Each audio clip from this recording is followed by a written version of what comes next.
You're listening to the Beer O'Clock, the Beer O'Clock Show. You're listening to the Beer O'Clock Show.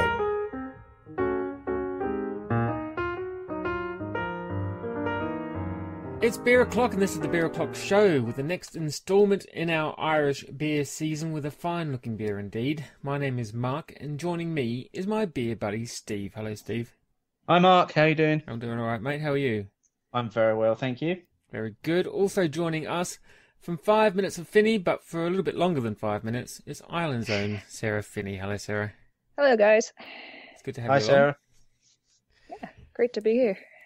This week we are reviewing, like I said, another one of our Irish beers. It is now Black IPA. This label's really confusing. Black IPA from Blacks of Kinsale, which is a 5% IPA. Dressed in black, charged with hops, ready to rock. Apparently. So we'll get to that in just a little bit. Stephen. Yes. How's your beery week been, buddy? It's been an interesting week this week. I was away and I spent the whole week drinking non-craft beer, which was an experience to say the least. Although in there were, because I was on one of these random sort of holiday sites, and there was a tiny little on-site supermarket that I went into, and they had 3 bottles of Ghost Ship left on the shelf, so I quickly rinsed them of that. And I've got to say, it was some of the best Ghost Ship I've tasted in a long time. It just tasted absolutely banging. So I sent a quick text to Fergus and said, have you done anything to the recipe again? And he said no, they were just ultra fresh Citra hops, and they've really enhanced the flavour. Oh, wow. But yeah, I mean, really incredibly good tasting Ghost Ship.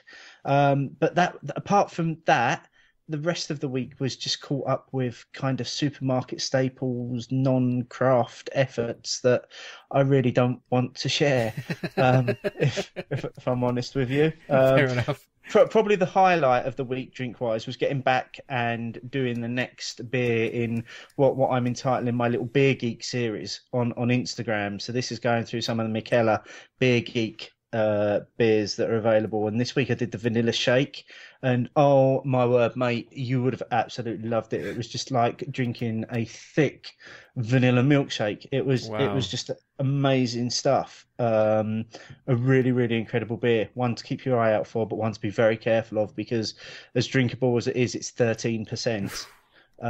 So that's definitely the highlight of the week for me. How about what about yourself? Oh, well, let's go to Sarah first. Okay, yeah, let's do that. Let's mix it up a little bit. Well, I actually tried the Paradox Compass Box by Brewdog.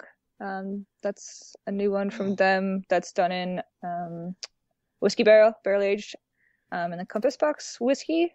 So that was actually really good, like amazing beer. So that must have been right up your street, being a whiskey fan as well. Yeah, no, I really enjoyed that one. Probably have to buy some more bottles of that. But yeah, that one's 15%. So yeah, it's actually not good that it's so good. Yeah, and then I don't know. I've had a lot of random beers this weekend, to be honest. I had a Desperate Mile, which is a new beer from Galway Bay, and that's a sour from them, which is quite good as well. I'm not a huge sour beer fan, but that one was very drinkable. So cool. Yeah. Okay, well, for me, this week I managed to get to the Old Fountain. Steve, you know the Old Fountain. Oh, cracking pub, mate. Yeah, just Love off Old Street. Met up with a couple of friends there. And I was only there for 2 hours, but I managed to get 4 full pints down me somehow. New personal best. They weren't easy beers either, I have to say. So one of them was the Stout Milkshake by Wiper and True.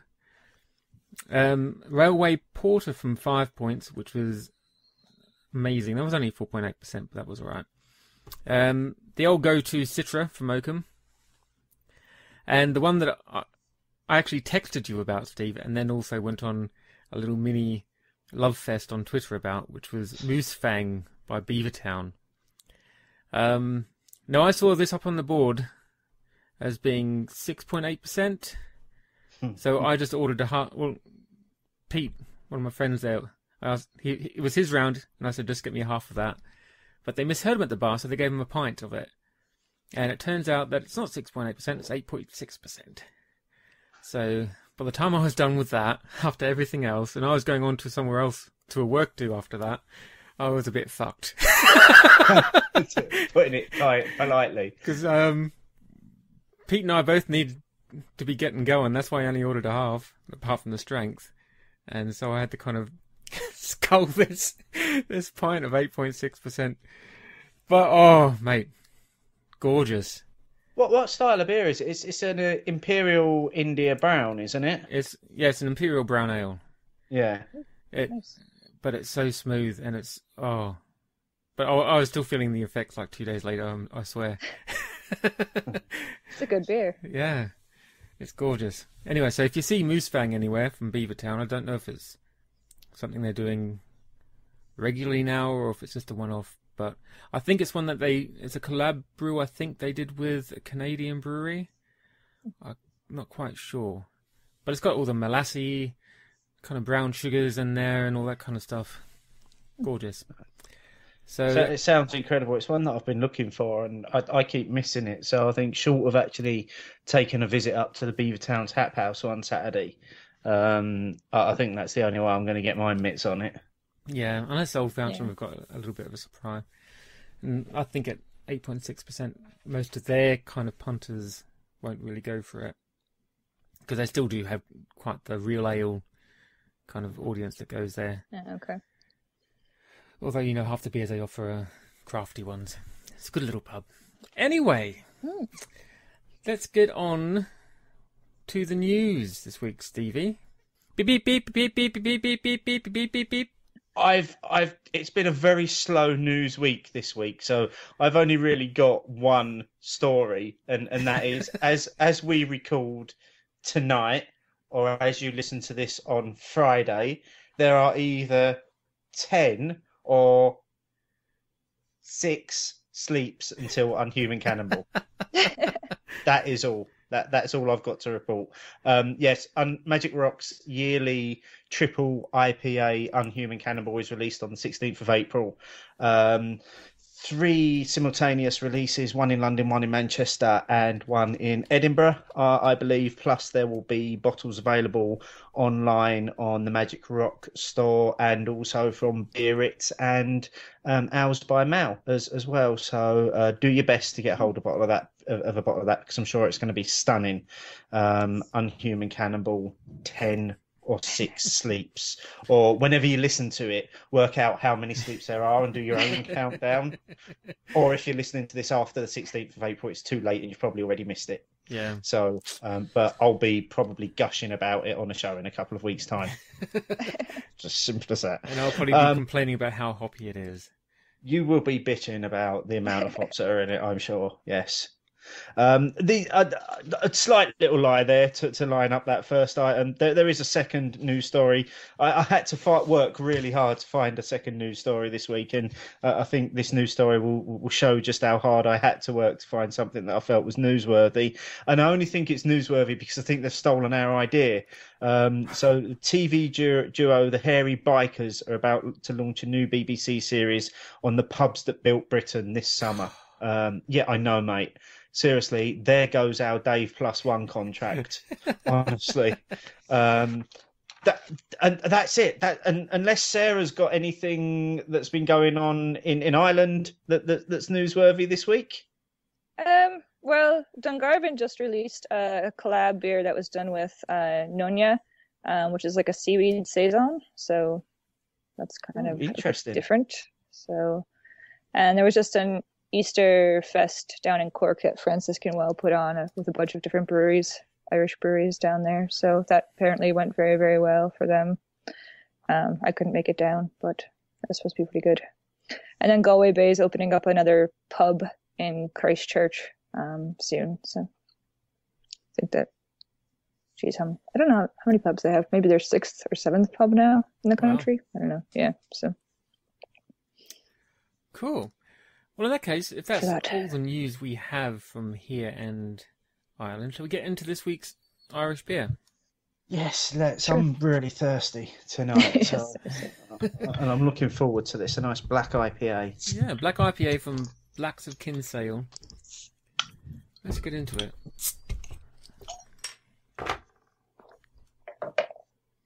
Oh, it's got a nice IPA-like aroma from the bottle. Now, before you start crucifying me for that statement, obviously being a black IPA, there is always that chance that you're not going to get the traditional IPA aroma. It seems to be what I'm getting initially from the bottle. Nice big head on it. Yeah. Yep, Slightly light tan. very carbonated. I've got a really fizzy one here, really lively one. You Good get aromas to it. lovely lemony hops on that. Yeah. It's quite citrusy. I also get a bit of licorice almost off the nose. I don't know Yes, yeah. I can agree with that. There was something in there that I was trying to pick out, and I was like, I couldn't find it, but I think licorice is bang on. All right, shall we dig into this? Yeah, let's. Cheers. Slancha. Yeah. Slancha. why. Exactly. That's sharp. Mm-hmm. There's a sharp bitterness coming through on that. There's quite a bit of roasted malts coming through in there. Yeah, it's almost it's almost like bitter chocolate that you cook with. Yes, yeah. Yeah, lovely bit of chocolate. Burnt biscuit in there as well. There's a hint of the citrus from the hops, but it's only a hint, and it seems to be, whereas it seemed to be predominantly on that was what you was getting on the aroma, on the flavour. It seems to have gone somewhat to the background. Yeah, do we know what hops are in this one, by the way? Doesn't say on the bottle. Actually don't, and it doesn't say on the website either. I should have asked Sam. Is this a brewery you know quite well, Sarah? Yeah, I've met Sam and his wife Madeline quite a few times. They've brewed quite a few different beers. Their Black IPA. They have what they call their KPA, which is a Kinsale, pretty much Kinsale IPA. And then they have a session beer, another one that's a high vis double IPA, and they just brewed a stout recently, which they showed at Alltech, and they barrel aged that one in a rum barrel and a whiskey barrel as well. So that was something a bit different, the rum barrel one, and those beers, they won a few awards for those beers as well. Their Black IPA actually won a silver at that. So it won a silver for the Dublin Beer Cup. Their High Vis won a silver, and then they have another beer, the Rocket Ship, which is an IPA, and that won a bronze. So they're doing pretty well as far as that goes. They started out in 2013, so they've only been around for a couple years now. That seems to be a bit of a theme with most of the breweries that we've featured from Ireland this series, is that they've only been around for a couple of years. Yeah. Is that part of the growing abundance and scene that you're finding now in Ireland? I think so, just because, like, obviously craft beer is getting so much bigger here. More people are getting into it. Like, he started homebrewing first. His wife bought him a homebrewing kit, and he started doing that first. So I think, people are getting into it first that way, and then finding a love or a passion for it. And since it's gotten bigger here, they're starting to do it, as a career instead of just a hobby. They actually started through, I think, a crowdfunding type of a thing to actually get their brewery going. Brew full time. And this was actually the first black IPA in Ireland. See, now I was going to ask that because I've not seen that many black IPAs. So is this still kind of the standout black IPA for the Irish market? Yeah, I mean, I'm trying to think if there's really very many other ones. I think maybe one other brewery does one, but it's a black rye IPA that they do. And that might be the only other one. There's not very many black IPAs at all in Ireland. And actually, when this came out, I didn't even like IPAs at all. And so I started by drinking this and then got into IPAs, which is kind of odd. I think that's interesting because, I mean, black IPAs were probably all the rage over here 2, maybe 3 years ago. You couldn't move for black IPAs. Everyone was brewing a black IPA. And then there was the famous comment by the beer writer Roger Protz, who said that they're an insult to brewing history because the style simply shouldn't exist. And loads of people jumped on that. And I think since then we've seen not so many being produced now, but and I know this is something that we've had a discussion about a couple of times on the show, is what should a black IPA taste like? Should it be a really nice hoppy IPA that's just got like a hint of roasted malt in it, or should it be a hoppy stout? And I guess I'd be quite keen to get your view on that. What do you think defines the black IPA style? I think it would be more of a hoppy IPA that has the roasty malts in it. A hoppy stout, really. But that's just my opinion on it. I guess Sam made this one because he really liked Thornbridge Raven originally, and that's the only one they could find over here at all. And so that's why he thought to make a black IPA. It's interesting you should say that, actually, about Thornbridge Raven. Gives us a nice little segue into something that we've done recently. We reviewed that a couple of years ago when we first started the podcast. Yeah. And we've recently just re-recorded a review of it for a new series that we're going to be doing, which is called Revisited, where we go back and we re-review beers that we did when we first started, and we maybe feel as though we didn't give them the credit that was due, or that our palates weren't ready for. And we actually re-recorded Wild Raven, as it's called now, because there's a subtle change in the name. Yeah. And I think I said to you, Mark, when we were recording that, I'd forgotten how good that beer was. Yeah, it is such an easy, accessible beer for what you think should be quite an inaccessible style to the average beer drinker. You know, a black IPA sounds quite daunting. You don't know if you're going to be getting a really hoppy stout, or it's just an IPA that just happens to be black. But yeah, I mean, Raven's a lovely beer, and I'm finding this one is just as accessible. I think it's not quite up there with Raven for me, but that would be quite difficult. Yeah.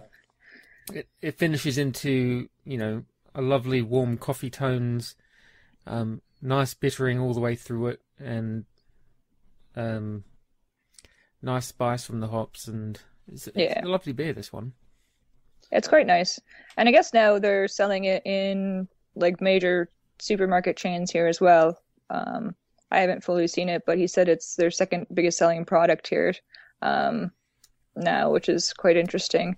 He said it was interesting that it shows where the Irish craft beer market has gone, because they're actually able to support the black IPA in a bigger market.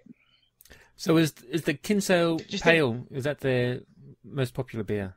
I would say so. I didn't ask him, but I would say so. The KPA is extremely popular. So, do you think there's always been a tendency to veer away from doing black IPAs because of the predominance of the stout market in Ireland?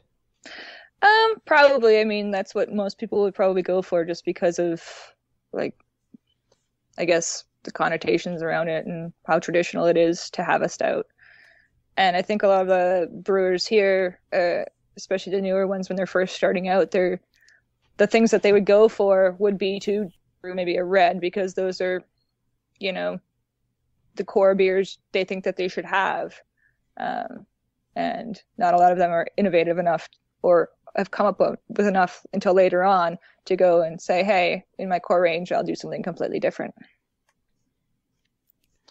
Well, I think if this is doing for Black IPA in Ireland what Thornbridge Raven did for Black IPA over here, then, you know, it's doing a good job, isn't it?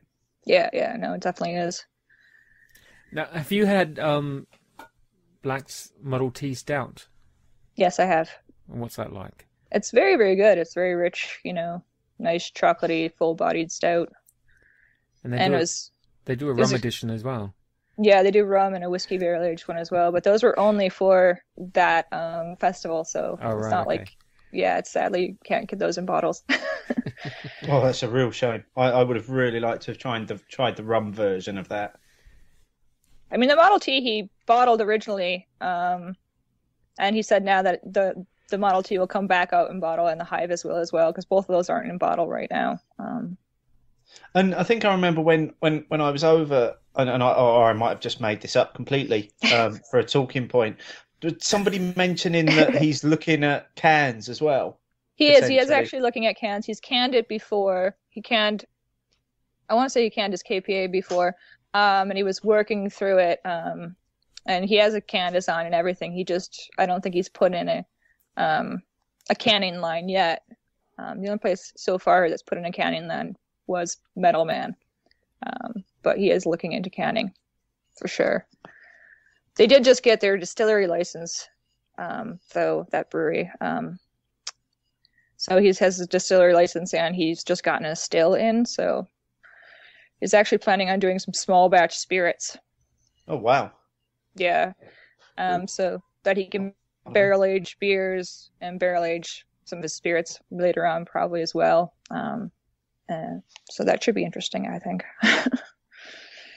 Get a little bit more reign to be more innovative, not have to worry about looking for a barrel from somebody else, I guess. Yeah, when you're using your own. Yeah. Yeah, I recently went up to Adnams in Southwold, and they're doing the same. They've been producing whiskies for a few years now, and they're just maturing in the barrels, and they're saying that the goal is eventually to be able to use those barrels to then put the beers back into to start doing a lot more barrel aging of their stuff as well. So, but that process obviously takes time. It's not something that you can rush. No, yeah, especially for whiskey, obviously, because it's not really whiskey until it's 3 years old. So that's a bit longer. Not like gin or vodka or something like that. Make it and it's ready. Okay, so I'm a bit ignorant when it comes to whiskey. Why isn't it a whiskey until it's 3 years old? What happens that suddenly becomes a whiskey?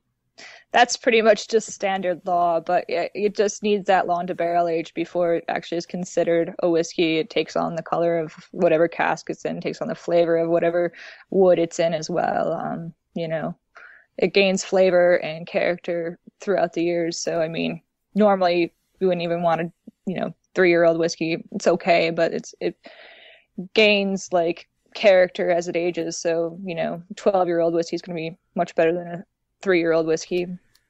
But then a 12-year-old whiskey can be better than on the whiskey and what it's gaining from the barrel. So now I know. Thank you. Right. So what are your thoughts on this beer as you've gone further on, Steve? It's enjoyable. It is quite bitter. Yep. And that bitterness begins to be a little bit hard work, I have to say. It's well balanced, but for me, I'd like maybe a little bit more hop character actually in the beer Mm-hmm. rather than just in the aroma, and maybe a little less bitterness on the finish. But it's it's a decent drinkable black IPA. Yeah, I echo your thoughts, Steve. I think it's a pretty decent beer, very accessible. One for a black IPA, but it'll be nice to have that refreshing hoppiness all the way through it, all the way to the end. It is kind of leaning towards a much more bitter finish now. Yeah, I mean, it definitely is quite a bitter beer. So yeah, it could use some more hops, but it does at least show people, kind of open people up to black IPAs in Ireland and kind of show them what they are. Yeah. So cool. Yeah. Steve, do you want to go on to your new segment, mate? Yes, let's. Okay. Now Steve's got a new segment he's throwing into the show. I don't know if it's going to be every week. He surprises me with these little things usually on Monday mornings. So let's introduce Steve's new segment called Craft Baker.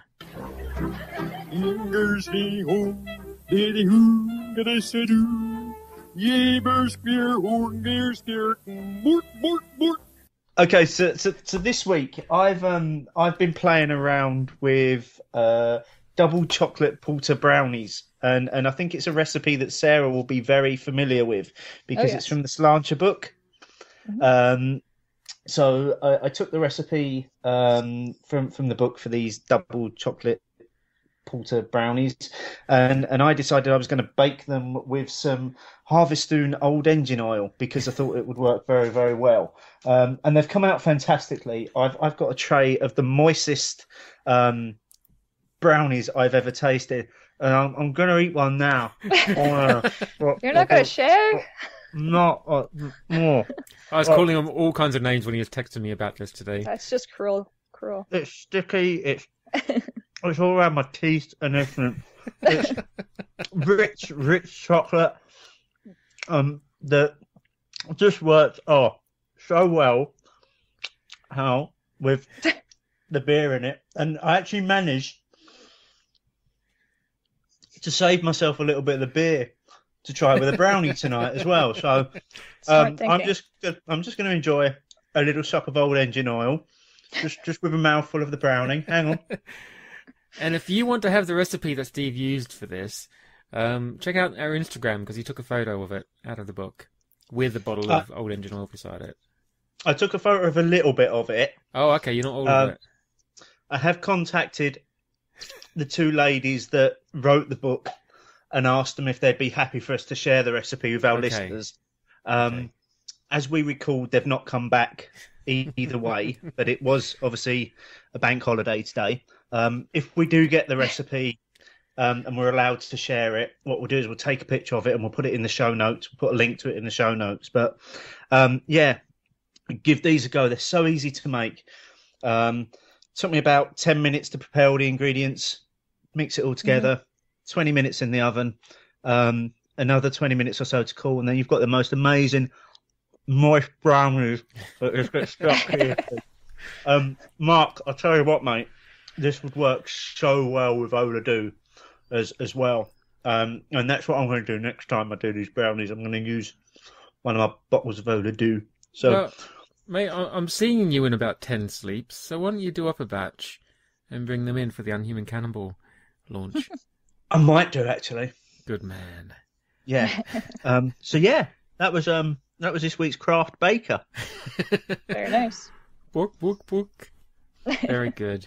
Now let's see how often he bakes to actually see if this is a recurring segment. Yeah. Next do beer mac and cheese. That's good. Oh, I've done that. I've done that before. Well, do it again and tell us about it. Yeah. Okay. I will. I'll try and make it a regular feature. Although it might end up being like once in a blue moon type thing. Yeah, and because I'm on a diet, I'll be living vicariously through you and your baking, Steve. Yeah. Mate, honestly, these brownies are to die for. I don't want to hear about it anymore. Amazing. I don't want to hear about it. Have you got an Instagram of the week, mate? Apart from the picture of your brownies. I am, but I've got brownies smudged all over my page now, so I can't really see it. No, it was quite an easy one this week, actually. There was one. one that stood out above all others, Son of a Gun for his Easter themed bottle of Enigma on a cross with all of its disciples standing around the cross. It's a picture that has to be seen to be believed. But Son of a Gun is our Prize winner this week, probably for the fourth or fifth time this season, I think. But that's on our Instagram account, and it's in the show notes. And if you want to enter your own picture into our weekly big box of nothing prize, sorry, I've still got brownie in my mouth. I'm still trying to get rid of it as I'm talking. Just put your pictures up on Instagram and use the hashtag cheers, guys, and we'll find them. And as I say, that'll put you in the chance of winning the biggest box of nothing. Or I might one day actually send out, I don't know, a little box of brownies or something as a prize, but don't hold me to that. So yeah, that's it, mate. Cool. So what's coming up next week? Oh, just took another mouthful of brownie. I could tell. Well, next week we've got, from 5 points, we've got Hook Island Red. There you go. Yes, we have. That's it. There you go. Hook Island Red from 5 points. Continuing with a bit of a theme this season, because we've done a few red ales this season. So that'll be another interesting one to try, because I believe that's red rye beer. So interesting. Be good to give that a go. Indeedy. Now, Sarah, you do your YouTube series 5 Minutes of Finney, which people can find on YouTube, funny enough. Yes. If they can. Do they just go onto YouTube and search for 5 Minutes of Finney, or do you have a website or a URL? It's I have a website, which is 5minfinny.com as well, where they can find it. And on YouTube, it's 5minf, which is kind of bizarre, but yeah. Cool.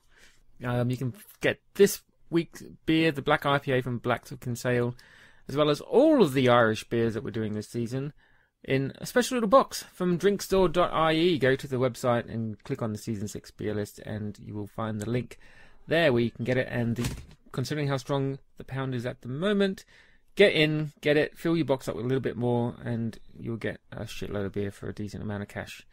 I have to admit, I did that this week, mate. I went in for a box for about 18 beers, I think, because it's so ridiculous that the exchange rate is such in our favour at the moment. I was like, give me all the Irish beers. And the Beer O'Clock Show is proud to be supported by Ales by Mail, your premier destination for bottled real ales delivered directly to your door. Visit alesbymail.co.uk and use the code BOCS10 for a 10% discount. Right, Sarah, thanks again for joining us, mate. We're going to have you on in a few weeks again for the final, I think. The final, yeah. Which is pretty exciting. Good fun. Yeah. Steve, until next week, buddy. It's been the highlight of my week, mate. Until next week. Bye-bye.